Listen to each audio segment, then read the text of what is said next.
مذاق کرنا سنت ہے اور مذاق اڑانا حرام ہے۔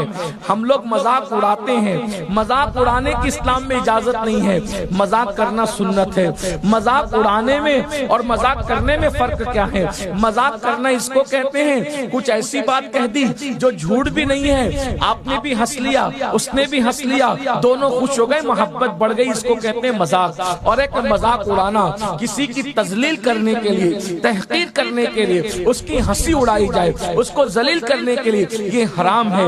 اس لیے مذاق کیا کرو، مذاق اڑایا نہ کرو۔ دراصل یہ منہ لٹکا کر بیٹھنے کی بدعت ابھی 50 سال سے ایجاد ہوئی ہے، ورنہ ہمارا ہر بزرگ زندہ دل ہوتا تھا، مزاح کرنے والا ہوتا تھا۔ اللہ اکبر! اگر میں یہ چیپٹر کھولوں نا کہ بزرگوں نے کس طریقے کی مذاق کی ہے تو اس پر ایک طویل تقریر تیار ہو جائے گی، لیکن مجھے یہاں پر ایک بات یاد آئی۔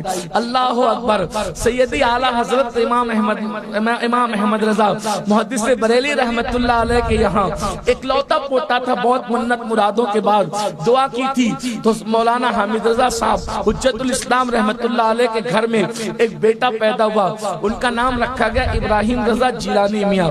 اور اعلیٰ حضرت کو پوتے کی اتنی خوشی تھی کہ جب پوتے کی ختنہ کی تو ہندوستان بھر کے علماء کو مدعو کیا تھا جو ان کے تعلقات میں تھے، اور پھر اللہ اکبر جو مدرسے میں طلبہ پڑھتے تھے ان طلبہ کے لیے اہتمام یہ کیا تھا کہ بنگال کے طلبہ کے لیے اس دن بنگالی کھانا بنایا تھا، یوپی کے طلبہ کے لیے یوپی کا کھانا بنایا تھا، بہار والوں کے لیے بہاری کھانا بنایا تھا، مہاراشٹر والوں کے لیے مہاراشٹر، یعنی گجرات کے طلبہ کے لیے گجراتی کھانا۔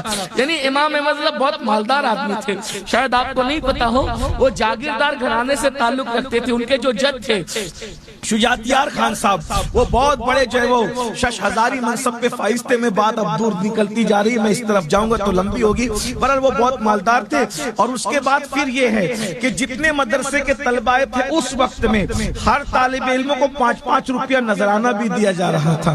5-5 روپیہ نذرانہ اس دور، آج سے 1 صدی پہلے کی بات، یہ سمجھ لیں، اگر میں مبالغہ نہ کر رہا ہوں تو یہ سمجھ لیجئے کہ 5 روپیہ نذرانہ کم سے کم 25,000 کے مترادف تو ہونا چاہیے، یہ کم سے کم کہہ رہا ہوں۔ اس کے بعد کسی کو شیروانی دی گئی، کسی کو